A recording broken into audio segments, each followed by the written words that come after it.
I scorched the earth with these hot lines for the millionth time. Fire and brimstone erupting from the microphone. I steal the show and like a thief. Hey everyone, and welcome to this week's episode. High school football season kicked off last week. College football kind of gets cranked up on Saturday. Number 3 Ohio State hosts number 1 Texas in a rematch of last year's national semifinal game. And that game, I think, will go down in Ohio State lore as the Jack Sawyer game, who he scooped and scored from about 80 yards out, and that's got to be one of the most iconic plays in the history of Ohio State football. Yeah, those are huge ones, man. This time of year, and after getting a chance to watch some high school football and some real games and getting ready for this big Ohio State game, it's exciting, and you get so sick of the build-up. Right. You just want the game to come on and get played already. You know what I mean? Yeah, and I was thinking about it, doing a little research. Ohio State's had a lot of iconic moments and iconic players, but that Sawyer play probably goes on the Mount Rushmore of Ohio State football players. There's a couple of them there.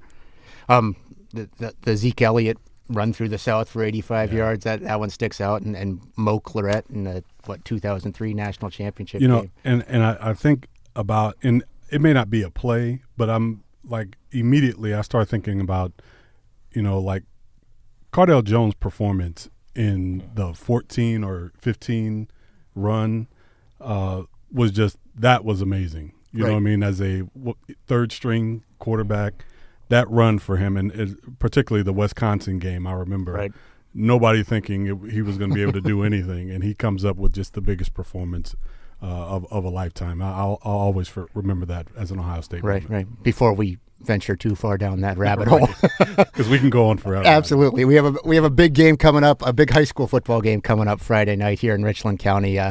Want to know Lexington visits Want to know Shelby. We are joined this afternoon by Shelby quarterback Brayden DeVito. Brayden, thanks for making some time and coming in here. Yes, sir. Thanks for having me. Yeah, absolutely. Before we go any further, I'd like to take a moment to thank our sponsor, Graham Auto Mall. Whether you're cruising in for a new ride or keeping your current one in top shape, Graham Auto Mall has you covered. Shop a huge selection of new and pre-owned vehicles or trust their expert service team to keep you on the road. If you're listening to this podcast and you're in the market for a vehicle, do yourself a favor and visit Graham Auto Mall at 1515 West 4th Street in Mansfield, or go to GrahamAutomall.com. Graham Auto Mall, your hometown dealer. Now, we had Nathan Bernhardt in here last week, Ashland High School's quarterback, and we went over his stats. I got some more stats for you. You got to hear this. Last year, Brayden completed 199 out of 294 passes, 3,624 yards, and 33 touchdowns. And he rushed for 1,560 yards, 26 touchdowns on 188 carries. That's 5,185 total yards and 59 touchdowns in 13 games, which comes out to about 400 yards and 4.5 touchdowns a game. That's doing the job. Oh, look, I don't play video games, but if I did, you know what I mean, that would be a heck of a stat line just for a video game. That's unbelievable, man. And unofficially for his career, he's at 9,834 passing yards, 88 touchdowns. That right now ranks 17th on Ohio's all-time passing list. He's on pace to become just the 5th quarterback in state history to top 12,000 passing yards. You and I are old-timers. We remember when Ben and Maddie Mock were terrorizing people at Kenton High School in the early 2000s, and then a few years later, Ben threw for, actually Maddie is the state's all-time passing leader with 18,932 yards. Ben's number 2, 17,364 yards. Those numbers are probably safe, but if you're in the conversation with Ben and Maddie Mock, you're doing something right. Yeah, and I think Brayden does a great job, and I we were talking a little bit before, and I think Brayden understands, and what I like about his game more than anything else is a lot of quarterbacks can have stats where they just chucking the ball all over and they can throw the deep ball and they've got great receivers, but with Brayden, you don't know whether he's going to run it or throw it. It doesn't matter down or distance. He can make plays, and he's going to complete passes, and that's what's great about his game, and that's what makes those stats really impressive. Right. Now, Brayden, let's start there. If I'd have told you 4 years ago that you would be one of the greatest pastors in Ohio high school history, what would your response have been back then? Well, coming into my freshman year, I would have said no way. I mean, going into my freshman year, I was nowhere on the depth chart. Not really till our Norwalk scrimmage, our jamboree, which we have the week before week 1. Mm-hmm. Some injuries happened, and I got my chance on JV. So I showed out then, and then my coaches moved me up and gave me a chance. And since then, I'm just blessed and grateful for everyone that's helped me get to where I am. Yeah, your first varsity game, you weren't the starting quarterback. It was the last game ever at Skiles Field. I guess that was the headline back then. And actually, Scott Valentine was getting ready to coach his first game at Madison High School. That didn't last very long, but you were kind of a footnote that year. But was there a plan for you for that first game? I mean, what was the game plan? So all week I repped the same 4 plays. I had 4 plays that I was getting in. It was all QB runs, wildcat kind of package, and then some unfortunate things happened first couple drives, and they said give him a shot, and just rolled with it ever since. Where are your nerves when they say get out there? When Coach, I can remember it still to this day, Coach Helber looked at me and said, after a pick was thrown, said, start warming up your arm. I was like, my arm? I wasn't supposed to be using my arm. Can I go warm up my legs? I don't want to throw it. That's a lot to throw on probably a 14-year-old at the time. I can't imagine that. That like you said, it had to be tough to not only know you were going in, but know you're probably going to be throwing the football in a varsity game. I think about where you sit now, and I know it's tough for you to think about this, but when you look at yourself as you sit here now in a space where you're now a seasoned veteran, how do you look back at those days, and do you feel like during that time, what in those days helped prepare you for the player you are today? What about those times and those early days of you playing quarterback prepared you for the type of player you are today? First and foremost, if you would have saw me as an 8th grader, freshman, my mechanics, not many people see it, but my offensive coordinator, Gabe Helber, is a genius with the offensive side of the ball. And my mechanics, I give all credit to him. His constant investment in looking up different things and making sure I get everything on point. It's just he's helped my mechanics a lot. And then as of getting me prepared for the games and stuff, the seniors that year took me under their wings. I would say if I could throw out a couple names, it'd be like Isaiah Ramsey helped me because he was a young guy who played.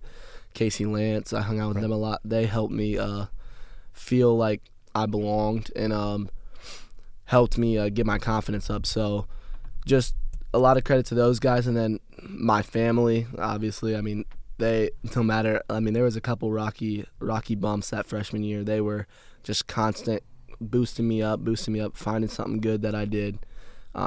Just helped me keep striving to be better each and every day. Yeah, and I would think like when you're a freshman and you come in and take an upperclassman's job, that there's potential friction there. Did you ever experience any of that, or was it a pretty smooth transition? It was a little bit, which right. I don't hold as a grudge. Right.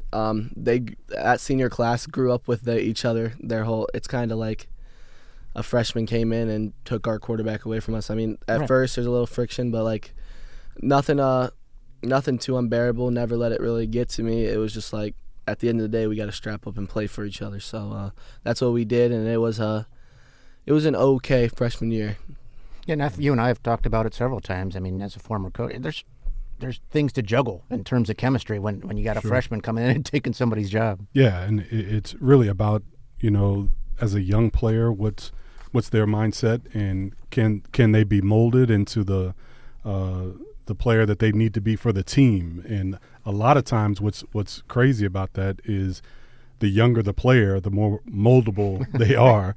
When you have a talented young player as a coach, you want to give that young player the opportunity. So our philosophy as coaches normally is if the younger player has as much or equal the talent, you got to give that younger player the opportunity to play. And hopefully, and especially that's the great thing about football, is there's so many positions on the field, players can be utilized in other places. So right. if you can't be a quarterback, normally there's other places that you can be utilized. And if not, there's always places for leaders and leadership in that locker room. So that's why I love football so much, because there's always space for you to help the team no matter what the situation is. Right. You guys 5-5 that freshman year. You kind of stumbled it late in the year. You kind of backed into the playoffs, got beat by a good West Holmes team. We were talking off the air. They had a running back who's at Ohio State now, Sam Williams-Dixon. But, I mean, what did that experience as a freshman do for you going forward? Just getting that experience against a really good team, it let me know real quick. Like, I mean, I had a lot of games played up until then, but we hadn't seen a team like that season. Right. So it was like, yeah, there's levels to this. Like, high school varsity can have some dogs. So it wasn't middle school anymore. So seeing that early, and then the next year seeing Glenville and teams like that, just prepared me each and every year for the type of level you're going to see later on in the later runs, right, which is going to help me in the long run. Yeah, as a sophomore, you're up over 3,500 passing yards, 30 touchdowns. You guys shared the conference championship that year with Ontario. And speaking of iconic plays, you were part of probably the most iconic play in Shelby High School history. I think you guys, 4th and 15, you guys are behind or tied late in the fourth quarter. You throw a short pass to Casey Lance, who laterals to Isaiah Ramsey, and what do you know, an 80-yard hook and ladder. That's the game winner. Just take us through that. I mean, that must have been crazy. Man, that was just another play that Helber and Mahaney had us rep each and every week. Every Thursday we have a situational period, and that was a play that we did every week. So when it got called, we were ready for it, prepared to run it, and the way it worked out just how we drew it up. So just the feelings in that moment was crazy. Crosstown rival, so much build up going into the game. We had everything to lose. It was crazy. And then Amacone tore his Achilles celebrating after. So and he still was jumping on the bench on one leg. Like, we were just so happy. What do you think when coach calls that play and it's like a trick play you guys have worked on in practice? Are you nervous? Are you excited to run it? Like, finally we get to run this play. What are you thinking when he calls the play? I'm thinking I was a little nervous because that play, you don't want that play to be called. Right. If I'm being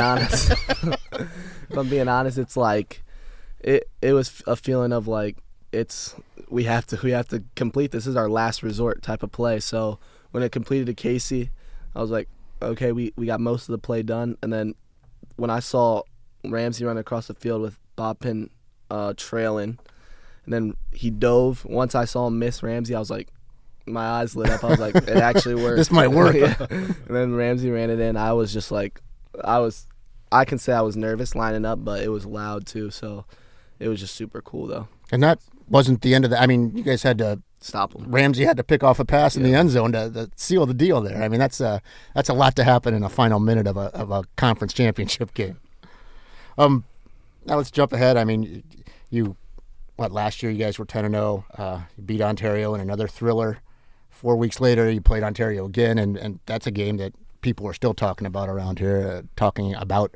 It was you guys fall in a regional quarterfinal game, and on one of the greatest games in Arlen Field history is what a lot of people were saying. I mean, when you're in it, do you realize, hey, I'm a part of something special, or is it just focused on next play? It was the beginning. It was like special because we're crosstown rivals, and we're playing at our historic field, Arlen Field.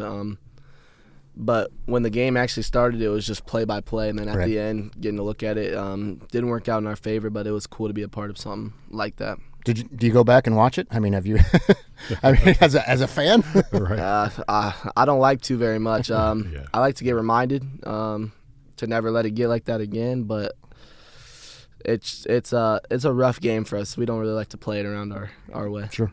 And Hayden, you were there. I mean, that's I'm told the atmosphere over there was like nothing that's been seen since or before. Yeah, I mean, that's still probably. I know my career is much shorter in this media world, but I think that was probably the best game that I had a chance to cover, and that's saying something because it's hard to pick because I've had the pleasure of getting to cover you your whole career, and it's hard to pick a favorite moment. It's there. And we talked a little before. I mean, you're a guy who, Hayden, you went to Shelby. You graduated with a guy that a lot of graduated during a time with Brennan Armstrong, who a lot of people have said is the greatest quarterback to ever come out of there. I mean, do you see comparisons between the two of them?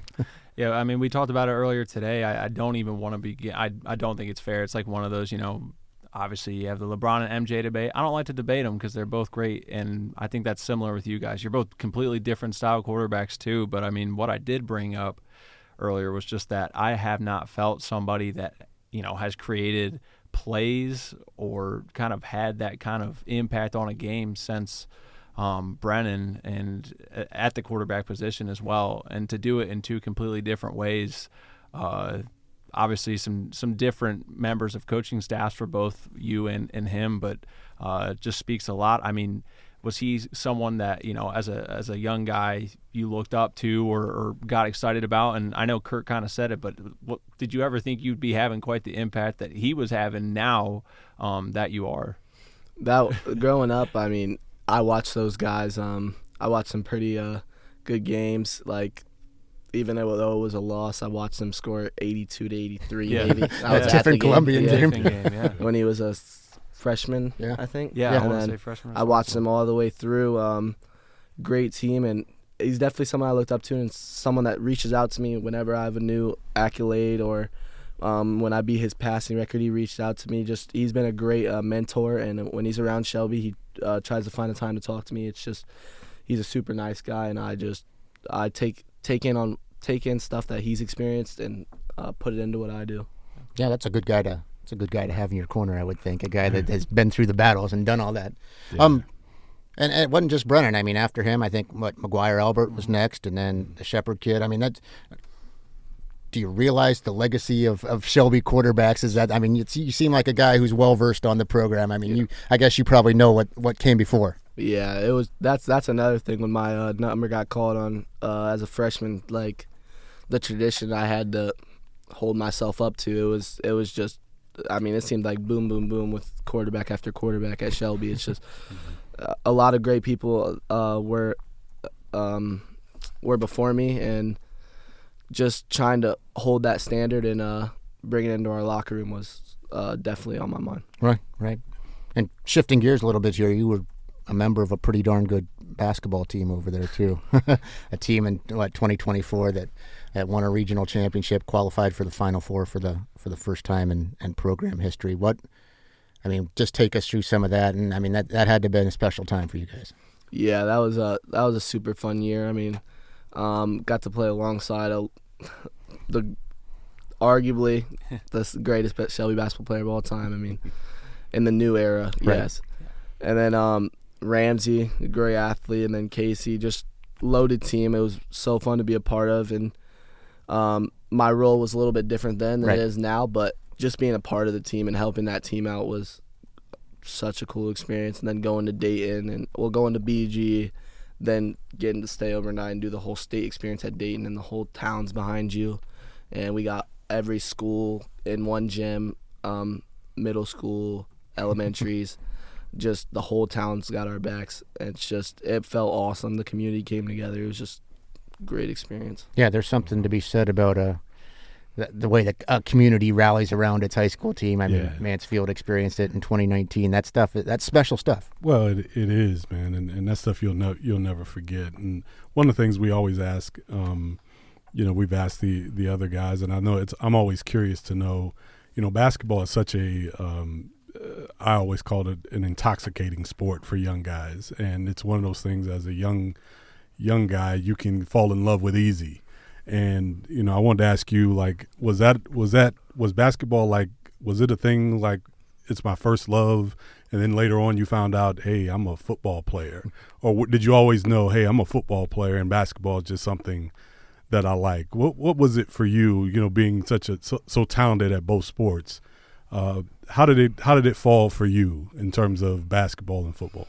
I was one of those guys. I was going to college to play basketball. Yeah. Basketball was my sport. There's a lot of that goes around. I think my parents, I didn't play tackle till 6th grade. A lot of guys started 4th, 5th. But I played AAU since probably 3rd grade. So it was just basketball, then football. So basketball was the first love.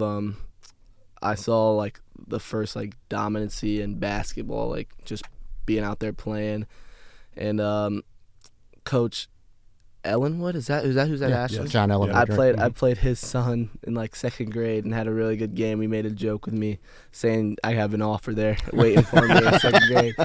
So it was I was like, yeah, basketball was my sport. And then as I got older and started playing tackle in sixth grade, I started falling in love with football, and I was like, I can actually do this. And then as it came along, just football fit me better. So it was just. That's just how it worked out. Yeah, I would think at some point there's a switch. I mean, the switch comes on and think, oh, I like basketball, but I'm a football guy. Well, I'm telling you, for a lot of people, and I'm gonna say for a lot of us, it takes a long time for that switch to. For a lot of people, it takes getting to high school and getting old enough until you get to for a lot of people, you get late in high school, and then somebody tells you, hey, you're not a basketball player.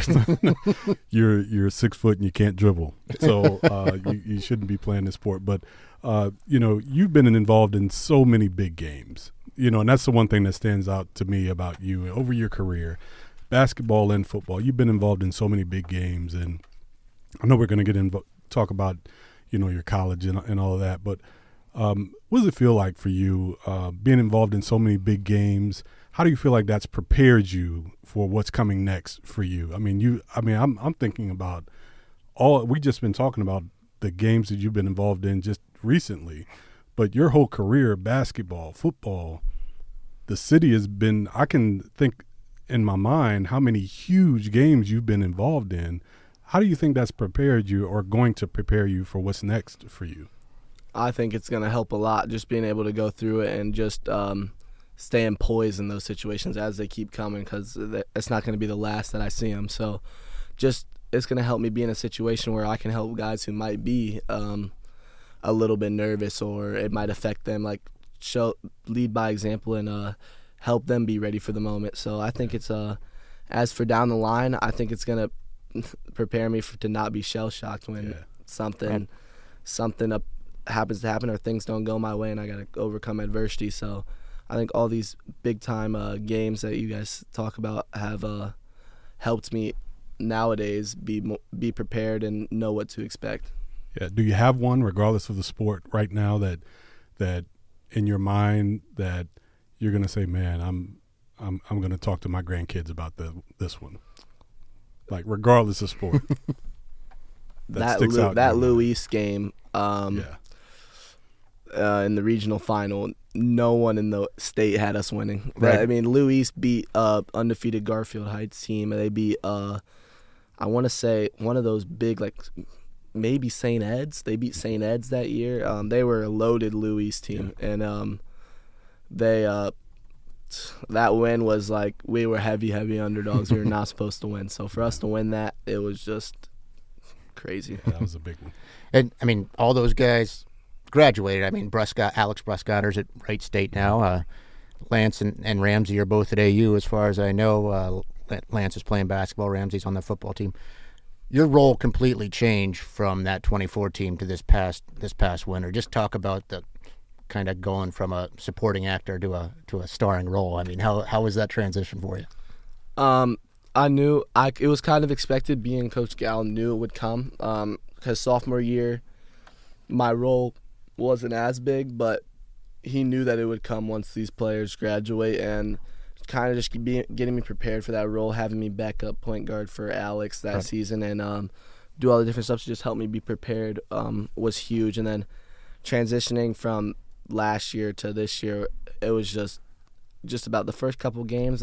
Always having the ball in basketball was little rocky at first. Had a couple turnovers here and there, but it was smooth after that, because then I went back to my whole middle school and all that. I was the point guard, and then I shifted away my freshman and sophomore year, and just getting back to that, it felt normal. It felt good. So this year, I'm also excited. It should be a fun year. Yeah, and that's a transition from dominating the ball all the time to playing off the ball a little bit. That doesn't happen overnight. Well, and it's not easy Right. either. It speaks to who you are and your character as a basketball player, because a lot of people don't I know you don't want to give up basketball. Right.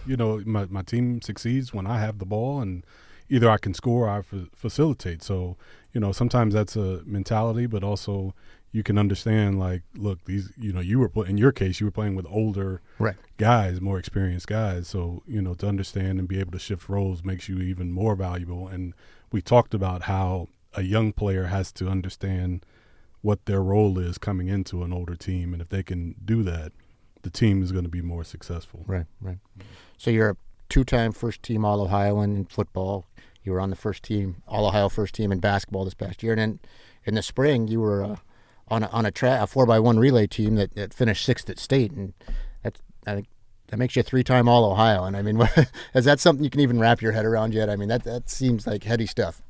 Man, it's just been a blessing for everyone that's helped me along the way. I mean, it's something that hasn't been done in Shelby, so just in 1 year. Right. So it was just to hear that. I don't know if my head's been wrapped around it. It's still got to sink in, but I was really happy to be a first team All-Ohio basketball and football, and then I decided to pick up track late, and we had a team of 3 who needed one more, and I happened to fit in, and the pieces fit, and we had a really good track season. So just for us to have that great year on all the teams, just I can't give the credit to myself. It's just everybody that I played with. The relay guys on that team, Brady Bowman, Renner Gano, Gavin Baker, who came over from Madison, all 3 of those guys are football players, right? Renner did not come out this year. Well, yep. Who's the fastest Shelby football player?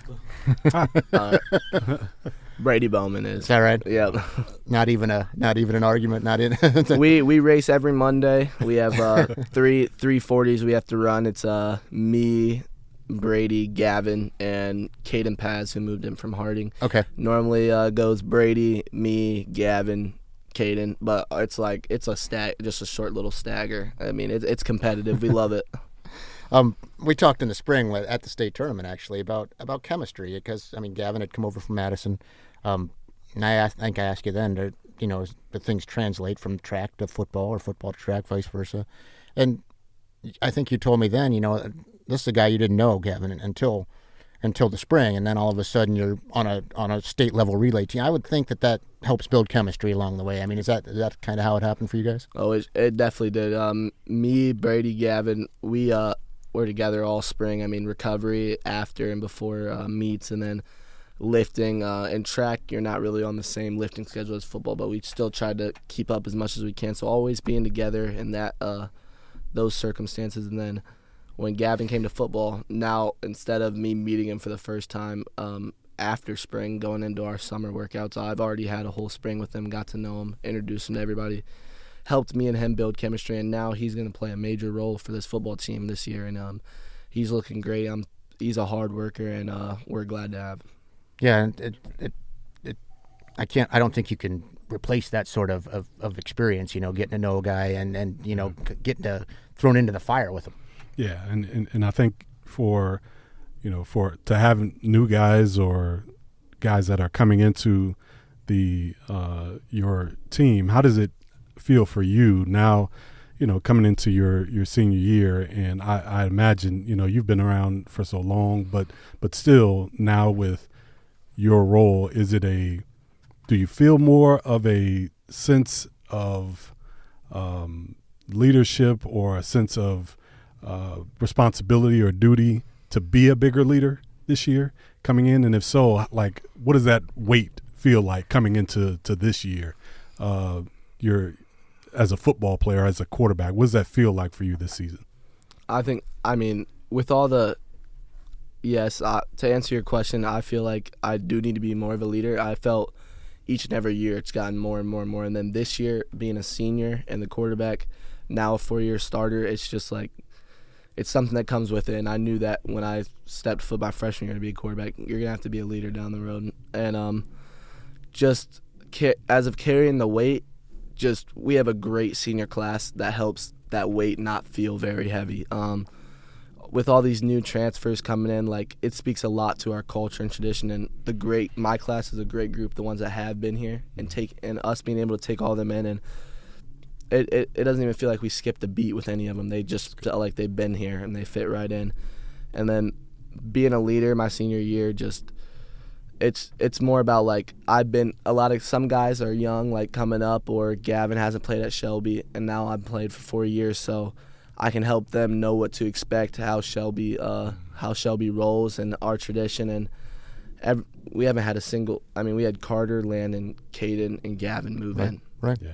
And all those kids have been great for us, and they're all going to have a major role for us. And they embrace the tradition, and they're one of us. They're a Whippet, so it's going to be pretty fun. Right. Do you feel a responsibility to take some of the younger kids under your wing, like some of the older guys did for you when you were a freshman? 100%. Yeah. I take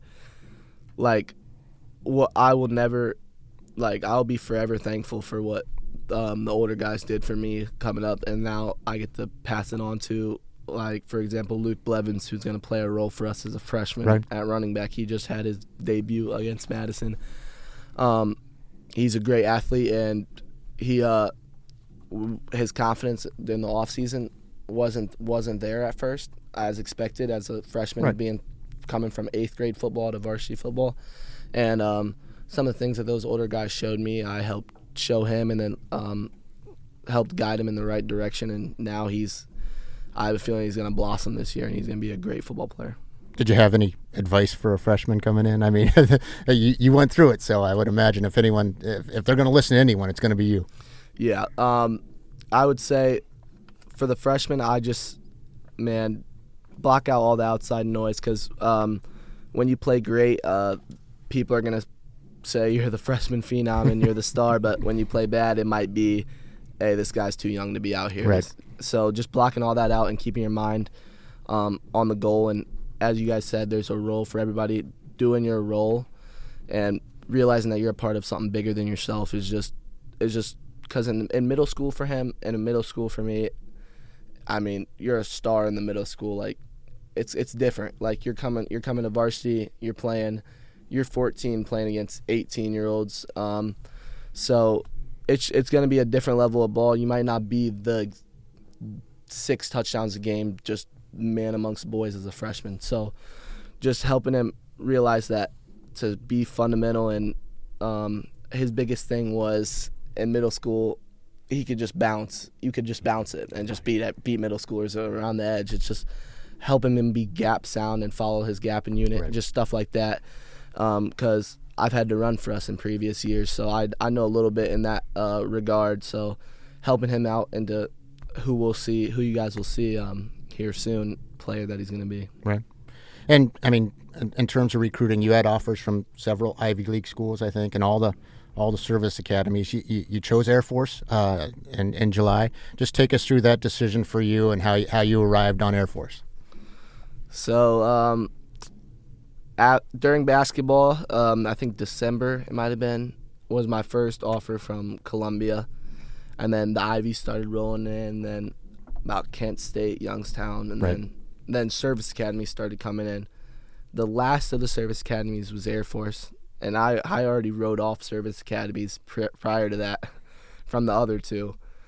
And Air Force offered in March, I want to say, and early March, and recruited me, and then they got us on a Zoom call, me and my family, and I got to learn about it. And I was like, okay. When I sat down and scheduled my summer visits, I said I'll go out there, and it sounded interesting. It sounded a lot more like the type of kid I was, whereas the other service academies did not. All of them are great. They're all a certain type of kid, I would say, and they expressed that. I mean, they told me, if you want to have your boots on the ground and shoot guns, go to Army. Like, this is probably isn't gonna be the place for you.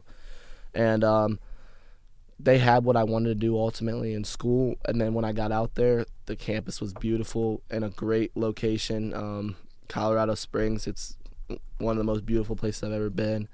And the coaching staff, I love the coaching staff. They had great hospitality. And then asking the players, is this who the coaches are, like, when you arrive? And they said, yeah.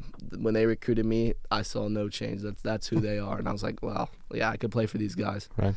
So And then although last year was a down year, they've had some great tradition over there at Air Force, and I'm just excited to get out there. And then they said I could be quarterback, so that was another big factor. Of Yeah, course. and we'll get to that. But before that, F and I were talking before you got here. I mean, are there service commitments post-graduate? Like, do you have to serve in the Air Force after graduation? What's that look like? Yeah. So I will have to serve 4 years is what they say. Okay. 4 years is what you have to, and then you can decide to stay, or you can leave with the degree. It's a great degree, and then during that 4 years, they pay you really well. And that was another thing about Air Force. You're gonna pick where you want to be stationed at, and where you want to do your job and live. And as of jobs, it fit me. I wanted to go into finance and the business route, and that's what Air Force has, whereas Army and Navy didn't really have that. So that was a big factor. And then so my serving doesn't really look like what you think serving is. It's like what I was going to do whether I went to a service academy or not. I'll just be doing finance for the Air Force. Gotcha. Yep. And that sounds like a pretty good gig for a young absolutely. single person to be able to kind of pick where you want to go post-college. Well, and one of the things that was interesting about your choice when I read it initially, generally, people choose service academy for specific reasons. You know what I mean? Generally, people don't just bump up and say, yeah, I think I'll just go to Air Force because they got a good football team, or they, So I'm glad to hear you, really thought that through and looked at it. But when you look at, the picture of being involved with Air Force and being in the service academy, talk a little bit more about what that means, just being involved in service academy. Take football out of it for a second. What does it mean to you to just be involved in a school that's connected to a service academy? What does that part mean to you? I'm going to be completely honest. Well, growing up, when the recruiters would come in and like we're talking about where you're going after high school, it was always at our school it's enroll, enlist, or employ. I can tell you that enlisting was out of the discussion for me. I was gonna go to college, but I was definitely enroll or employ. And always had respect for the military, just never saw it for me personally.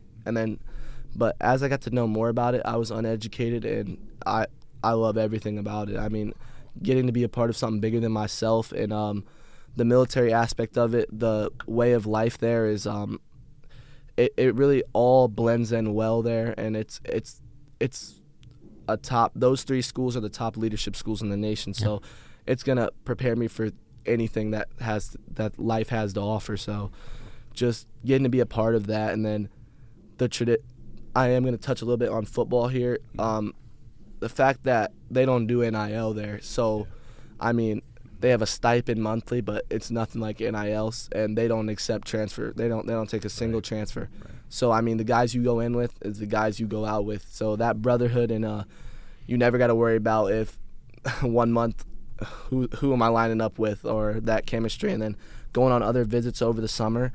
One of the coaches, I won't say the school, was in the huddle saying they had guys coming in their office demanding their check, or they're quitting, or getting out, and I'm like, I'm here to play football, and I want that great brotherhood, and that's what Air Force has to offer. I mean, those guys are gonna want to go to war for each other on the field, and I mean, if that happens in the world, that's literally what you're doing with each other. So, you're going through the same stuff.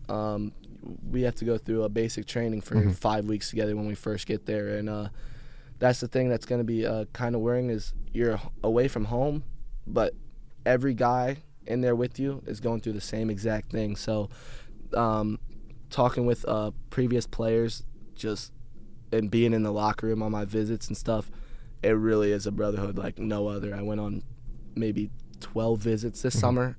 I can speak on all the academies. It is their brotherhoods, every single one of them.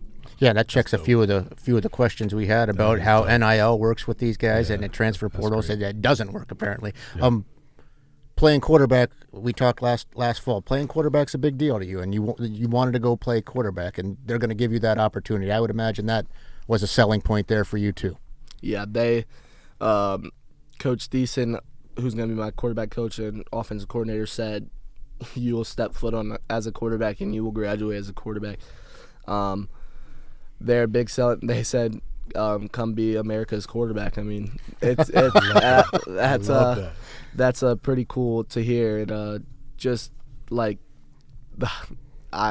it's not really a big deal, but the hype videos. I mean, they got these jets flying over every game. It's just the tradition there is just, and everyone's just the brotherhood. Like pregame, everything. They're just one to go to fight and go through everything together. I mean, it just looked awesome to be a part of, and then to be a quarterback for a team like that, it's just, and they fit what I do really well. So their offense is like not all foreign to me. I can kind of go in and hopefully pick it up faster than I say a college that's, I mean, I got recruited all over the place. I had DB, running back, I had receiver, and then some of these colleges are asking me to play something I've never played before. It would have been completely learning something new. So quarterback was definitely a big selling point. I think some of the reasons that schools wanted to recruit me elsewhere, I felt weren't going to hold me back, and I felt like I could play quarterback at the next level. So for them to have that confidence in me too really showed me a lot too. Yeah, and I talked to Rob Mahaney, Shelby's coach, when you signed, and he said, it's not rocket science. These guys want him to come change positions. He's going to throw for 12,000 yards. I mean, what are we doing? Why are we trying to make a kid into something that he's not? Exactly, and that it's great because a lot of times you get overwhelmed and you can get shell shocked as a young person when you have these adults telling you, well, maybe you'd be okay here, or maybe you should do this. This might be better for your future if you do this. So it's great to have that inner what we now call inner fortitude to know, no, this is what I want to do. This is going to be who I am. I'm a quarterback, and if this is the team that's going to invest in me, this is where I want to go. I absolutely love that, and so that you explaining to me about Air Force. You got to give me a discount on some airline tickets, man. I want to come out and watch you play, man. That's awesome. Yes, sir. And I was reading that Falcon Stadium, which is just north of Colorado Springs, is the second highest elevation in the country, like 6,600 feet above sea level. Did you talk to any guys about what that's like and how you'll prepare for that? Once you get acclimated to it, it helps you out both ways. When teams are coming to your place and when you're going back down to sea level at their place, it helps you out in terms of that's where the Olympic capital of the world is. Like, I mean, where the Olympic training center is. That's where they train at. So if the best athletes are training to get ready there, that's a pretty good place to play. Yeah, I was reading that even Bill Belichick, they had a Patriots game back in Mexico City, and they came, and some other coaches have done that and took them to Air Force Academy and at Falcon Stadium and practiced there to get them ready. Yeah, Bill Belichick had a speech with all the cadets, and they said it was an awesome experience. They used their practice facilities, and then the Patriots just came and hung out with Air Force. I mean, yeah, it was pretty cool. And then as of going back down to sea level, I mean, you don't got to worry about getting tired because you're practicing at you can go all day then. Yep. The first two guests we had in here, Brayden Fogel and Nathan Bernhard, both got, have that prototypical size, I mean, they're 6'4". I mean, you were looking up at Nathan Bernhard. That doesn't happen very often. Right. You're listed at 5'11". NF, you've coached them, and we talked a little bit about this in week one, I think. I mean, you coached a kid at senior high, Keon Johnson, who was 5'5", maybe. Right. All he did was become one of the greatest scorers in program history. Then he went to Winthrop and scored 2,000 points, and he's one of the Big South's all-time leading scorers. Sure. Somebody's just got to take a chance on these guys, right? Right, absolutely. And to me, it takes all it takes is real. It takes some foresight, and also, like he said, and just believe your eyes. Right. I mean, just believe your eyes. If a young man can play, he can play. If he's a quarterback, he's a quarterback. Now, I think we were talking earlier before you guys came in about so many times recruiting now has become about, prototypes, and sometimes coaches don't even so much come out and see players. It's about, well, is he going to come to a camp? Let me look at one film. Let me see him at camp. We'll throw some stars at him. That's how we recruit. And instead of looking at a player in what I call the light of day, how can they perform? What can they play? And to me, when you can do that and you can really say no, and that's why I really appreciate what you said about what the quarterback coach told you. Like, no, you're going to be quarterback for us. And because they recognize that this young man, regardless of what size he is going to be a great quarterback. And same thing with Keon. I think the coaches at Winthrop, I remember them coming down and saying, we don't care what size he is. Right. The kid can score the ball. The basket's 10 foot. The football field's 100 yards. He can score. That's the position he's going to play. So that is, to me, it says a lot about the school. It says a lot about you that you were able to pick that school. So, I'm now excited about going to see an Air Force game. Absolutely. I can't wait to get out there. Is it kind of frustrating for you, though? I mean, if you're 3 inches taller, everyone in the nation is knocking down your door trying to get you to go to Ohio State or Georgia or any of those places. I mean, is it frustrating that everything is built around a couple of numbers that you have no control over? I'd say at first, when I was younger, it was. But then, as you said, I had no control over it. So from being told out of middle school that he's a receiver or he won't play high school quarterback, it started there, and then having a whole nother wave of it in recruiting just hit. So, I mean, I never let it really get to me because, like this much more, just like, I mean, how much more can I really do? So I just stayed confident within myself, and then when coaches would instill that same confidence back into me, it just I was really appreciative for that. And then for Air Force to say the things that they said, it just they're really good people over there, and I'm ready to play for them. Right. And there's been some pretty good undersized quarterbacks play the position, if I'm not mistaken. Yeah, they're starting to become a little more common now with your Bryce Youngs and Kyler Murrays and all these guys starting to set the way for undersized. Right. Sure. Well, we got a new segment we're introducing here. We're calling it the 2-minute warning. We've just got a few rapid-fire questions for you to answer. Let's start. Favorite NFL team? Ravens. Favorite college team? Ohio State. Air Force Academy. Yeah, the Air Force. Yeah. Favorite sport to watch? Football. Favorite sport to play? Football. Okay. No surprises there. Yeah, absolutely. How about a player you kind of model yourself after? Lamar Jackson. Favorite high school sports memory? The win against Lutheran East. What does the perfect ending of your high school career look like? Records broken at our school, but the biggest being state championship. And last one, how do you want people to remember you? As a great role model leader off the field, and remembering how I carried myself, and then just as a hard worker who his accomplishments came from how he worked along the way. Pretty well said. Awesome. If you ask me. Right. That'll wrap it up for this week. We'd like to thank Brayden DeVito for making some time for us and wish him the best of luck going forward here. And as always, thanks for listening. Thank you guys so much.